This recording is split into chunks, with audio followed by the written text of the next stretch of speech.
Hey guys, how's it going? Welcome back to another episode of Story Time with Trends. This is episode number 3, and in this episode, we are going to tackle the third act in Wuthering Waves. This act brings forward a disaster which has happened in a village called Kishi Village, and the introduction of a very diabolical yet badass looking villain by the name Scar.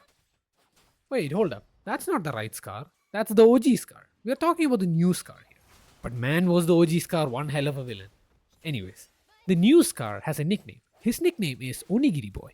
There's a reason why we call him Onigiri Boy. It's a big meme. In his original design, he had an onigiri line on his crotch, which I think is a good attention to detail. But a lot of Asian players didn't like it and they complained and they got rid of it. But hey, even without his signature onigiri crotch, I still like the character. He's still a diabolical villain and pretty much of an edgelord at that. Now, let's get into the incidents that happened in Kishi Village.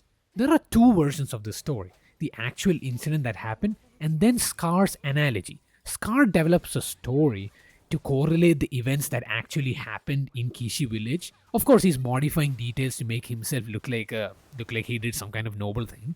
But I'll be explaining both the versions of the story and how each character links between the two stories.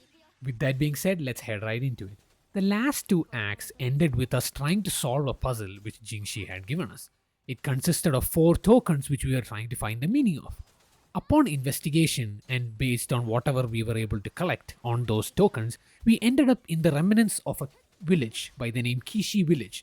The village was completely destroyed, swarming with tacit discords which we had to clear when we got there.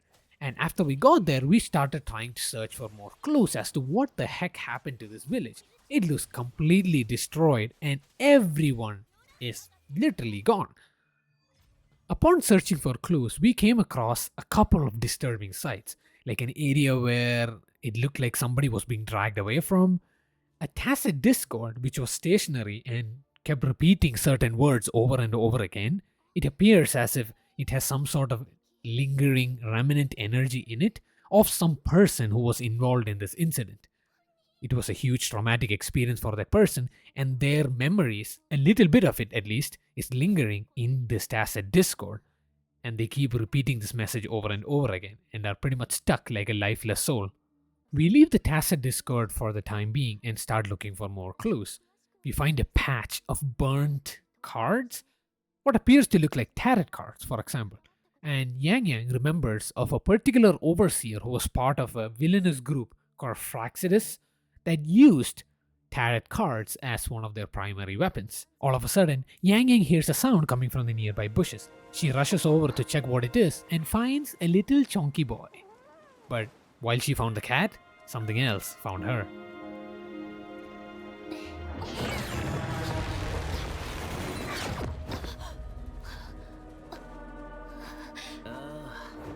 せっかく用意した自己紹介が台無しになったね。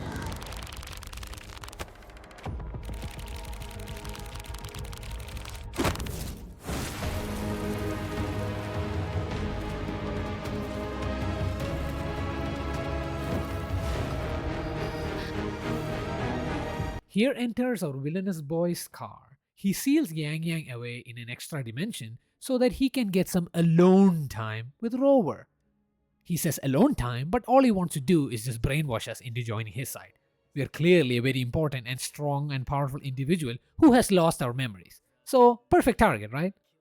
But Scar already knew that we didn't have any memories. And when we confronted him and asked him how he knew, he tells us something important. He calls us the unknown variable that he's been waiting for. He says that the moment we arrived here, everyone we met and everyone we are going to meet know our importance and how powerful we are. He goes on to say that everyone is just trying to use us and that he alone is trying to be our dear friend with our best interest in his mind. But being the smart rover that we are, we call bullshit and politely ask him to shut the fuck up. But, well, we didn't, but I wish we did because that would have been sick. Scar realizes that we cannot be won over with simple words, so he tries to paint a better picture of what's going on by trying to win us over with a story to claim that his original goal is only to have a mutual understanding between us. He's trying to say the story to paint himself as a good character and that his cause is bigger than anything else and for us to join his side. Now, before we get into what really happened in Kishi Village, I want to go over a couple of key points so that we can better correlate Scar's story and the actual incident. Scar's story has three main characters: a black sheep, a white sheep, and a shepherd. The actual story has a little girl, a group of villagers, and a piece of shit uncle. Scar's story is fairly simple. It revolves around the regular lives of ordinary flock of sheep. One day, a shepherd showed up and gave them the taste of a better life. He gave them abundance of resources, security, things which these sheep were not used to. These things gave them a higher standard of living, and once they got used to it, they would do anything and everything the shepherd wanted and asked for. Being the simple minded creatures that they are, they kept doing what the shepherd asked in order to keep receiving these gifts.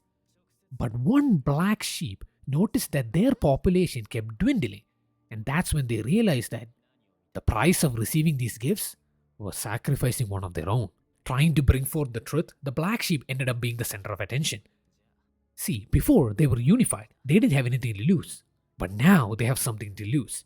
This instilled hatred and dishonesty and distrust amongst the members of the flock, and eventually it ended up destroying them. Now, this is just Scar's version of the story. The actual incident is a bit more complicated, but I'll explain it in simple terms. The three main characters: the little girl is the black sheep, the villagers are the flock of white sheep, and the piece of shit uncle is the shepherd. A long time ago, there was a little girl who had the ability to rebuild and merge frequencies.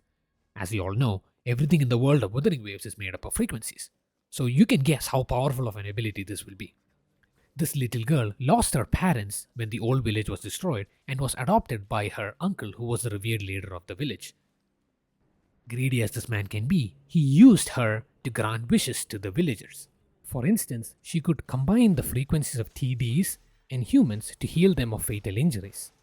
The small TD that we saw at the beginning, from which Yang Yang sensed complex emotions from, was actually the remnant energy of this little girl. The uncle tried to keep her powers hidden for as much as he could, because he didn't want the villagers to know that she had the power to turn people into tacit discords and vice versa. But once, her friend named Sissy got injured while she was trying to protect the little girl. The uncle suggested that we can sacrifice one of the villagers to heal your friend Sissy. But the little girl refused to sacrifice anything and instead used her powers to accidentally turn her friend into a tacit discord. Horrified by her own actions, she tried to explain to the villagers the truth of the uncle's true intentions and of how wrong it was to use her powers in such a way that required sacrificing others. But the uncle betrayed her and pinned all the transgressions on her. The villagers as a result turned on her before turning on each other and tearing themselves apart. So that's how the story of Kishi Village went. But what was Scar's involvement in all of this? Scar could have possibly been the one who gave the uncle the idea of how to use the little girl's abilities in such a way. He could also have been the one who tried to save the little girl because, as we all know, the evil organization Fraxis had also performed experiments to convert people into TDs and vice versa. They could have possibly wanted this girl to use her abilities for that purpose. We also know that there was a girl who walked alongside with Scar. That girl might have been this little girl. In the meantime, Yang Yang was able to escape from the dimension that she was trapped in. Once we were reunited, we continued to follow the tiny tacit discord as it was leading us somewhere. We were also able to witness Sanwa hiding from behind a bush, monitoring everything. This indicates that Jinshi had a huge hand in all of this, and she was expecting Scar to make this move. Evidently, everything happened like how Jinshi expected. Scar did not have any plans to kill us, he just wanted to make an introduction. And he used his teleportation powers to leave with that girl in red. After following the tacit discord, it led us into a lair which had what appears to be the remnants of the little girl's diary. The diary was filled with logs from when the incident happened, and it was evident that the girl was feeling incredible guilt and sorrow. This explains why the tacit discord had remnant energy in the form of her feelings of guilt. The tacit discord was also repeating the words "brother" and "help me." The brother was probably meant for Scar because he was the one who came to help her at the end, although his intentions were unclear at the time. And that brings us to an end of episode number 3 for Storytime with Trends. In the next episode, we'll dive a bit more deeper into the strings Jinshi has been pulling from the background and what her role is in all of this. As always, hope you guys have a wonderful day. Please consider subscribing to my channel, and I'll see you guys in the next one. Peace.